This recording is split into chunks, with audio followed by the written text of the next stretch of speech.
Ate Amanda? Yes, okay. So ang survey po na ito ay importanteng instrumento sa pagsukat at pagpapataas ng ating consumer awareness, rights and empowerment sa rehiyong ASEAN. Gagamitin gabay ng mga otoridad ang magiging resulta ng survey na ito sa paghubog at pagpapalakas ng mga polisiya at inisyatibo para sa proteksyon ng mga consumer. So, pakiscan lamang yung QR code sa inyong screen para mag-participate dito sa survey na to. Malaking tulong yan, Kuya Joel. Scan mo, don't forget. No naman, of course. 2 weeks ago ko pa yata na-scan ito eh. Yes, okay. Siyempre, nag-survey na tayo dyan, no? Naman. At alam ko, bagamat marami ho ang nasalanta ho ng baha ng napakalakas na ulan, dulot po na habagat dahil nga pinaigting po ito ng Bagyong Karina. Tayo'y dapat patuloy pa rin po sa pagbangon, mga kapuso. Ito po yung panahon ng pagbangon, no? Kasi alam mo yun, para ka nasunugan eh. Di ba? Pagka nabaha ka, lahat ng kasangkapan mo na pinag-ipunan mo ng ilang taon na binuno at pinagsikapang bilhin, eto na naman, parang back to zero na naman po tayo. Pero syempre, importante, wala akong nasaktan sa ating pamilya. Nakakalungkot, meron pang mga namatayan. Yun nga eh. Tsaka parang hindi natin ine-expect na itong si Karina na ganito yung magiging epekto. Maging sa mga, yung close na mga kaibigan namin, parang sinabi nila 1990s pa daw huling ganun binaha yung area nila. So hindi nila inaasahan kaya talagang nakikiraman. Sabi nga reminiscent daw ng Undoy, di ba? Yung nangyari ng Undoy, mga kapuso. Pero tingin ko mas malaba eh. Dahil isa't kalahating araw tayong binayo ng ulan. Mga kapuso, walang tigil. Walang tigil. No? Kaya kami po ay nakikiramay doon po sa mga nabaha. Yung mga nasiraan po ng kasangkapan at ng ari-arian. At lubos po kami nagpapahatid po ng aming pakikiramay doon sa mga namatayan. Patuloy po ang pag-alam ng pamahalaan kung ilan na po ang namatay. Pero as of the last count yata, Ate Amanda, nasa 20. No? Lubos tayong nagpapahatid ng ating pakikiramay. Ngayong araw na ito, palagay ko isa sa mga pag-uusapan natin yan. Dahil hindi lang ang Metro Manila, maraming mga lugar, maraming mga rehiyon ang dineklarang na under state of calamity. Ito isa sa mga pag-uusapan natin. Yes. So sa pag-uusapan natin, ano ba nangyayari kapag nagkaroon ng declaration ng state of calamity? Ang role ng DTI dyan, yung sa subject ng price freeze, no? Pero parang tayo, siguro magandang pag-usapan yung price freeze, napakalawak na issue kasi parang kamakailan lang pinag-usapan natin yung voluntary price freeze. Okay. So kami nga sa office, pinag-uusapan namin, parang ang lahat na ata naka-price freeze ngayon, no? Pero ito kasi, para lang maintindihan ng ating consumers, kapag nagkaroon ng state of calamity declaration, matik na price freeze. Ibig sabihin, no, nakapako ang mga presyuhan ng mga bilihin base sa kung anong presyo bago nagkaroon ng state of calamity. So yun nga, no, Kuya Joel, nung tinitingnan natin yung datos, 103 municipalities and 33 cities na merong price freeze, no? So total of parang 136 out of almost 1,700 na municipalities and cities may price freeze. Idagdag mo dyan, yung voluntary price freeze, yung pakiusap ni Secretary Pascual, effective pa yan, no? Ano ba yan? Pagka sinabing voluntary price freeze, ito yung mga manufacturers na yung kung naalala mo yung pinulong-pulong ni Secretary Pascual ang mga manufacturers sa isang kapihan. Pinakiusapan niya. Sabi natin, pwede ba for 30 days mag-voluntary price freeze sila? Nag-expire na yan itong first week of July. Pero since syempre nahihirapan pa rin at saka ito nga papasok ang school time, 'di ba? So nakiusap tayo ng another extension. For another 30 days. For another 30 days. So effective pa yan. And then tapalan pa nitong state of calamity na may automatic price freeze due to Typhoon Karina. Tapos tingnan din natin. Ilang days yan? Yung sa ilalim ng batas? Yung sa ilalim ng batas for the automatic price freeze under the Price Act, 60 days yan. Okay. So yan yung mga nadeklara na areas under state of calamity. Pero kung titingnan din natin ang mga listahan na, meron pa rin yung 60 days nung nakaraan pang declaration na price freeze. So daanan natin yung due to El Nino sa Misamis Oriental, meron pang price freeze dyan. Okay. Due to Typhoon Aghon sa Quezon Province, naka-price freeze din dyan. Doon sa due to the Canlaon volcanic activity, naka-price freeze din dyan sa Negros Occidental. So due to certain fires, may mga sunog na apektado ang almost 1,000 families sa Cavite City. Naka-price freeze din dyan.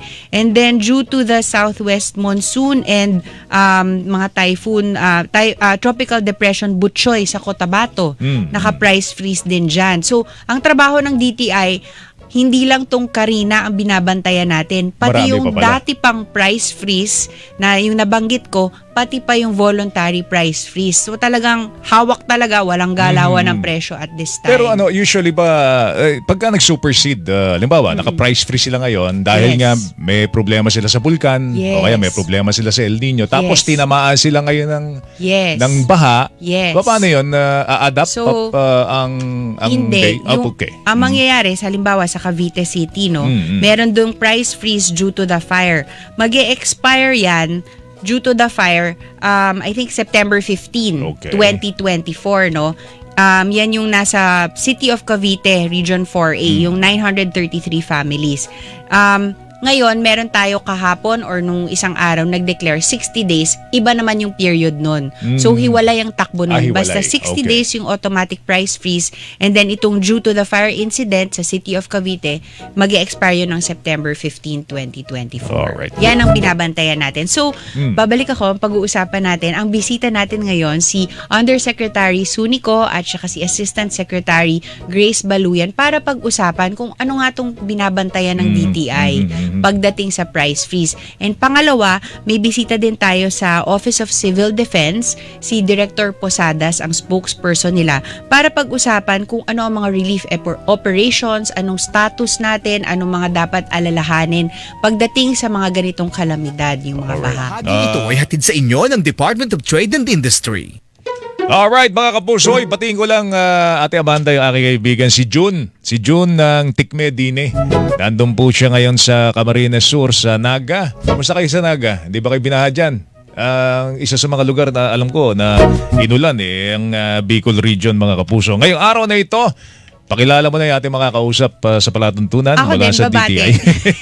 Sure. Happy birthday to Dr. Anthony Penaso. Classmate ko po siya sa National Defense College of the Philippines. At saka po kay Mr. Fred Empalmado, yung Yun, photographer po ni Sec Pascual. Parating Alright. nanonood. Banggit mo yung National College, Defense College. Colonel, sumasaludo kami sa iyo.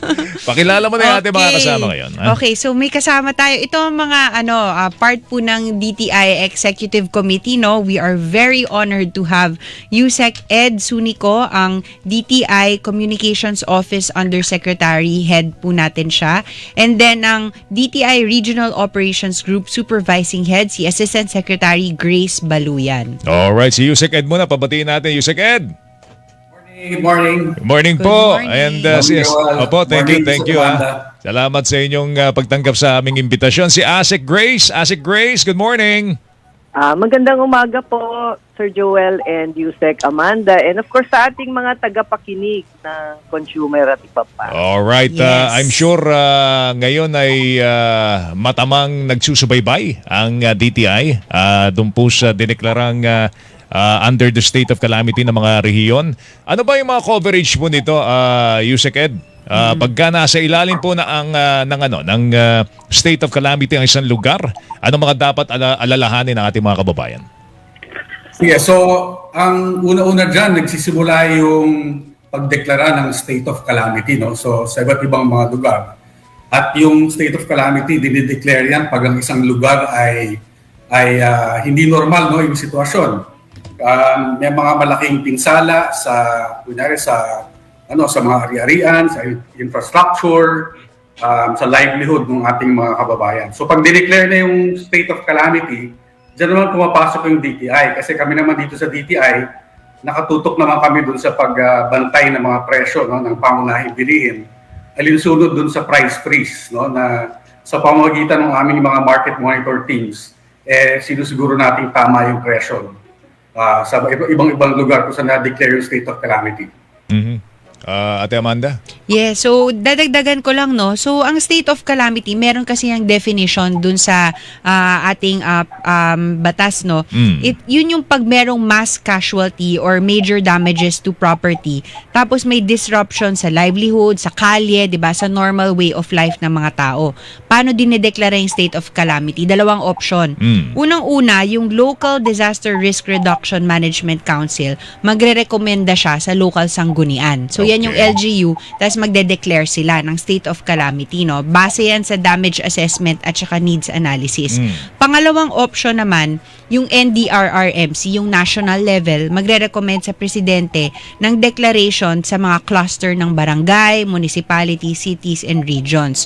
Kapag nagkaroon ng declaration of state of calamity, ito yung sinabi natin na matik, 60 days price freeze. Ngayon, mapapaikli lang yan kapag yung presidente, ang ating Pangulo, i-lift niya yung price freeze. Pero hindi pwedeng extend ito.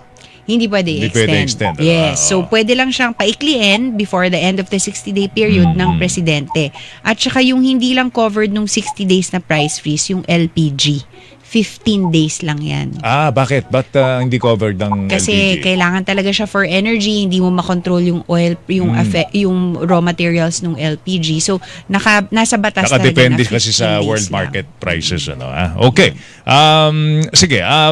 Pagka sinabing price freeze ba, BNPCs lang ito? Yung mga basic necessities and prime commodities lang ang covered dito, Yusek Ed? So ang covered ng price freeze, no, yung basic necessities lang. So mahaba yung listahan natin diyan, no. Kasama diyan yung mga tinapay, canned fish, other marine products, yung ating bottled water, processed milk, kape, salt, pati mga powdered liquid at saka detergent soap. So yun yung mga nasasakop ng DTI. Pero kasama rin diyan yung ating mga fresh produce na sakop naman ng Department of Agriculture. Tapos nandyan din yung mga, for example, drugs na classified by na essential by the DOH. So tulong-tulong yan ang mga iba't ibang mga departamento ng ahensya para monitor kung ano yung mga under doon sa tinatawag nating basic necessities. No? Okay. Alam nyo, isa sa mga pinapurihan natin, Ate Amanda, during the time na tayo po'y binabayho ng ulan at maraming mga lugar ang binaba, yung ating mga rescue workers, yung ating mga taong gobyerno na tumutulong. Hindi naman po sila waterproof mga kapuso. Pati ho sila nadali rin po ng baha. Pero sa halip na isipin ng pamilya, di ba? Tumutulong para mag-rescue ng ibang tao. Pero sa ilalim ba ng DTI, meron na ba kayong ginawang hindi ko alam kung census ba yung pagtatanong ilan sa mga kawani ninyo ang naapektuhan po ng baha? Yusek Ed, may datos ka bang ganon? Yes. So kami nagdi-depend kami dun sa mga reports na nanggagaling sa ating mga LGU, no? So una-una diyan tinututukan natin kung ano yung mga dineclare na under a state of calamity. So of course, yung Metro Manila yung una dyan. Minamanman na natin kung ano yung mga barangay o mga city or municipality na apektado. Tapos alam natin na pagkatapos ng declaration ng state of calamity ng Metro Manila, sumunod na dyan yung Batangas, Bulacan, Cainta, Cavite, Bataan. So yung mga lugar na yan, dyan natin tinitignan. At nakipag-ugnayan tayo sa ating mga LGU para malaman natin kung ilan yung mga naapektuhan.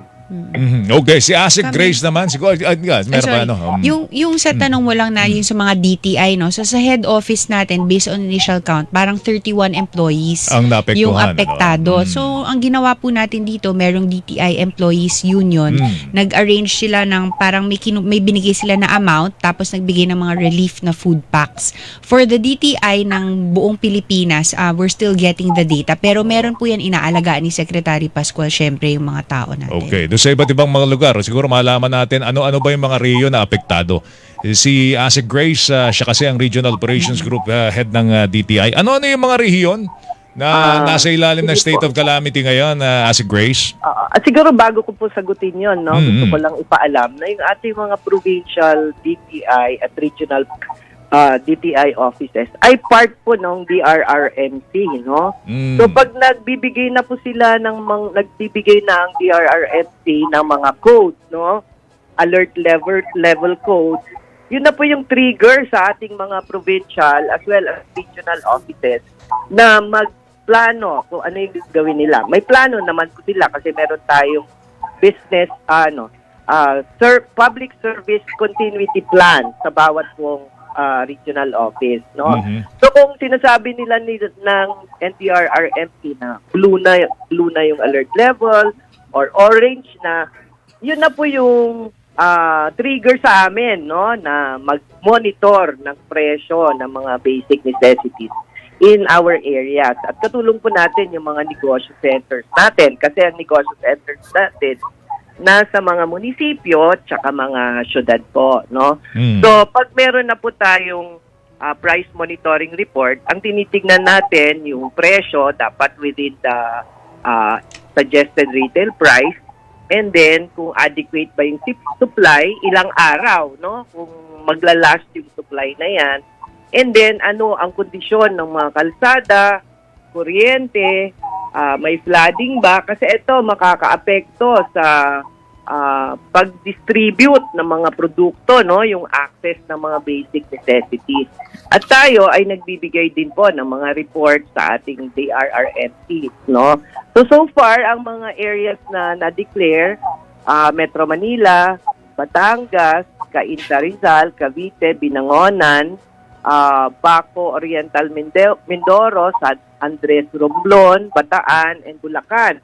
So dun sa mga state of calamity areas, araw-araw po tayo nagpo-monitor, binabantayan natin yan. So yun po yung ginagawa natin, pre the calamity. So kung meron na tayong alert level na binibigay yung mga DRRMCs natin, no? So from there, pag during calamity naman, kino-convene na natin yung local price coordinating councils, no, which is chaired by the mayor sa municipality or city, and then yung governor naman sa mga provinces. So tayo po, DTI po ang secretariat doon.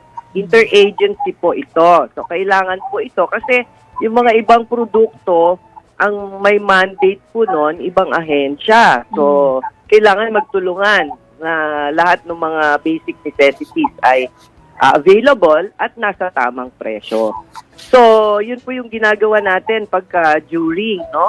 And then, after, tinitignan din natin yung mga paano makaka-recover yung ating mga MSMEs, no? So, nagpo-profile po tayo. Meron tayong mga negosyo centers sa mga munisipyo. So, pwede nilang puntahan doon, magpalista kung ano yung mga kailangan nila, no? Or pwede rin kayong pumunta kasi meron tayong may pinirmahan na MOU si Secretary with SM, no, na maglagay din tayo ng mga help desk sa mga key malls, no. And in addition to that, we are also doing business continuity planning with our MSMEs para naman matulungan sila na maging more prepared, no. And of course, as of now, ang binabantayan natin yung presyo at supply, no? So far, sa Region 3, may mga reports po tayo na may mga minor flooding, particularly in Bulacan, no? Santa Maria and Kalumpit. Pero yung mga public market, supermarket, and groceries in the area ay ano naman po, back to normal na yung operation, no? Except La Paz, Camiling, and Concepcion Public Market. Doon po sa 4A, fully passable ang mga kalsada, walang notable damages to establishment. In Region 2, ganun din, meron lang pagsara ng daan doon sa part between Pangasinan and Pagkaya, no? So, ito yung mga binabantayan natin. Kasi pag nagsara siya at yung stock level mo is mababa, di magkakaroon po ng walang supply sa area. So pag may mga ganun po na situation, pwede po kaming magsagawa ng mga diskwento caravan. So nagdadala kami ng mga produkto doon, coordination with our partner suppliers. Itong mga partner suppliers po namin, normally mga Bagwis awardees yan. So part na po ng pagtulong din nila, no, para maibsan yung mga problema sa supply at posibleng pagtaas ng presyo. Kasi kung isa-isa yung bibili sa malayong lugar, malaking cost ng mga establishments in the area. So, pwedeng tumaas yung presyo nila. Yun po yung iniiwasan natin. Okay. So far doon naman po sa Region 4B sa Mimaropa, sa San Andres, Romblon, and Pinamalayan and Baco. Ang report po nila, yung mga pagtaas naman, kagaya din sa ibang lugar, doon lang po sa agri-product, no? May mga produkto ding kagaya ng seafoods, pero hindi naman basic po yung seafoods na iba, no? Na kulang sa supply. So, Tumataas ang presyo. understandable naman to kasi bumabagyo, walang mga deliveries or walang mga harvest, no, during the period. But sabi naman nila medyo dahil wala naman na nga daw ulan, no, kinikitang mag-improve na yung mga supply nito. So, yun po, dun sa local government unit, partner po natin sila, no, para kasi may mga times na kailangan mo ng logistics din, no, like in some cases, may mga na-experience ako na kailangan mong ng truck na maghahakot ng product kasi magastos for the supplier to deliver the product, no? So, yun po, minsan ang LGUs po natin ang gumagawa nun para sa atin, no? Para may supplies ng mga produkto. Ito lang, Yes, Asik Grace, wala pa tayong namo-monitor na lumalabag, ha? Wala pa naman Wala pa. po. So far, sa regions, wala pong ang report po nila within the SRP and within the price freeze na issue po ng DTI. Okay. Siguro balikan natin si Yusek Ed. Ewan ko, kasi nabanggit ni Asik Grace kanina yung mga MSMEs. Baka may mga naapektuhang MSMEs, yung kanilang negosyo nasira dahil nga sa baha. Meron bang loan facility ang SB Corp? Hindi ko alam kung pinag-uusapan ba sa DTI ngayon, Yusek Ed, Yusek Amanda, kung meron ba tayong pwedeng ipagkaloob na loan o loan grant para sa kanila dahil siguro nasira yung kanilang mga negosyo dahil nabaha. Meron bang ganun pinag-uusapan o pinagpaplanuhan na po ang DTI? Yung SB Corp naman, naka-standby naman yan parate, no? Always accessible naman yan, lalo na dun sa mga maliliit na tindahan natin, mga sari-sari store. No? May mga loan packages yan na always ready. Pero bagitin ko lang, dahil napag-usapan natin yung tulong din, no, sa mga napalanta. Yung DTI, nag-mobilize din ng mga manufacturers natin, no, para dun sa kanilang mga donation ng mga relief goods. No? So, mga canned goods, noodles, water, mga hygiene products. Nakakatuwa dahil talagang nag-respond yung mga malalaking mga kumpanya, no, gaya ng San Miguel Corporation, URC, Unilever. Saan nila pinapadala, Yusek Ed? Sino nagko-coordinate? Ang DSWD ba o ang DTI? So, nakipag-ugnayan kami dun sa Office of Civil Defense para kolektahin yung mga donations ng mga manufacturers. So, kinokolekta yan, tapos nakipagtulungan din yung mga kawin natin sa AFP para ma-distributean sa mga local government units.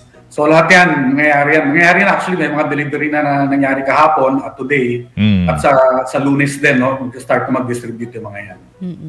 So yun po, Kuya Joel, grupo po ni Yusek Ed yung talagang namuno dyan. Nagtawag talaga sila action agad. Nagtawag ng mga kaibigan nating mga manufacturers and retailers kung anong mabibigay nila. Tapos kinors natin yung donation to the Office of the Civil Defense. That's good. All right. Yusek Ed, any more that we need to know on your part? Siguro nasa inyo pagkakataon. So, siguro banggitin ko lang, no, kahapon nakapag-ikot kami, no, doon sa lugar sa Baclaran, kasama ko yung mga kasama natin sa FTEB, no. At masaya kami dahil doon sa mga naikot namin mga grocery, supermarket, lahat ay sumusunod doon sa ating price freeze. Actually, yung mga presyo nga nila mas mababa pa. So, nagpapasalamat kami doon sa aming mga retailers, no, dahil nakipagtulungan sila doon sa pagbaba ng ating mga presyo, no, ngayon sa panahon ng crisis, no. At para dun sa mga consumer naman namin, patuloy po kayong magmanman ng presyo ng sitwasyon dyan sa lugar nyo, ng supply. At mag-report lang po sa DTI Consumer Care Line, no. Ang numero po ay 1384. O pwede rin kayong mag-email sa consumercare@dti.gov.ph para kung may nakita kayong maling presyo, paki-report lang at para matulungan namin kayo. Yusek Ed, thank you sa oras mo. Mag-ingat ka. Salamat. Thank you, Yusek Ed. Yun yung picture na nakita natin kanina sa Consumer News. Si Yusek Ed mismo yung nagpapaskill ng price freeze bulletin. Yun nakita, di ba kanina pinakita natin sa screen? So yun nga, ang i-point out natin, hindi na SRP bulletin ang tinitingnan ha. Mm. Kapag nagkaroon tayo ng state of calamity, automatic price freeze, ang tingnan ay ang price freeze bulletin. Magkaiba yon. Okay. Kasi meron din ang DTI na Yes, okay, yes, paalala pinapublish doon. din natin yan. Very good. All right, si Ate Grace, briefly, your message. Sige po. As para po sa ating mga consumer, rest assured po na kami po ay nagbabantay na ang mga presyo at supply ay adequate naman po for the BNPC, no? And of course, gusto din naming sabihin na sa mga apektadong MSMEs, pwede po tayong pumasyal sa ating mga more than 1,800 negosyo centers para po humingi ng tulong kung ano man yung tulong na pwede naming ibigay. Kasi meron din po tayong mga livelihood recovery kits na pinapamigay sa mga eligible beneficiaries under our PPG at saka yung negosyo serbisyo sa barangay na program ng DTI, no? And of course, they're open to avail of the other programs that we give to our MSMEs, from access to market, access to finance, trainings, baka po kailangan nyo ng mga bagong training for employees, no? So, open po kami and nakikipagtulungan po kami sa ating mga local price coordinating councils, no? Para mabigyan po ng care yung ating mga consumers. And of course, you can also reach us, no? Apart from the media na pwede sinabi ni Yusek Amanda and Yusek Sunico, may mga FB pages po tayo kung gusto niyo ng mas mabilis na sagot. Kunwari po, doon sa area, no, yung nakita niyo na establishment na hindi nagko-comply doon sa price freeze, pwede niyo pong i-message, no, ang ating mga FB pages, no. Actually, may mga number din po yung mga Ang FB sari-sari pages store ba, natin. Ate Grace, kasama? Kasi Saan daw, po? ang sari-sari store, ano daw doble daw presyo ngayon sa sari-sari store. Sinasamantala yata. Actually, doon sa mga malalayong lugar po, sinasama po namin kasi wala naman po mga major business establishments doon, no? Yun, But of baka course, kung ano yung masilip. prevailing price doon, kung ano yung prevailing price, yun po yung nire-recommend namin na prices at which those products will be frozen, no? So, nagko-compute din po kami, no? Kagaya din po ng ginagawa ni na USEC for our manufacturers in determining the SRPs. Nagko-compute din po tayo at sinasabi natin masyadong mataas, no? So, ayon sa batas, pag more than 10%, no, yung profit na pinapataw nila during times of calamity, that is already profiteering, no? So, Kaya lang it's very itong important sa atin, itong do the monitoring, no? On Yung a regular basis so that you can actually recommend. yung sumbong areas sa atin, in- si Grace, sa Makati, tsaka sa Taguig, eh. Hindi daw malalayo to. Yun yung susunod. Ang mahal daw ng presyo sa sari-sari store. Doble-doble daw. Sige po, pa-check po Patingnan natin. No? natin. Pero hindi po siya covered kasi ng price. Yun nga po eh. But we can compute naman kasi meron po tayong batas, no?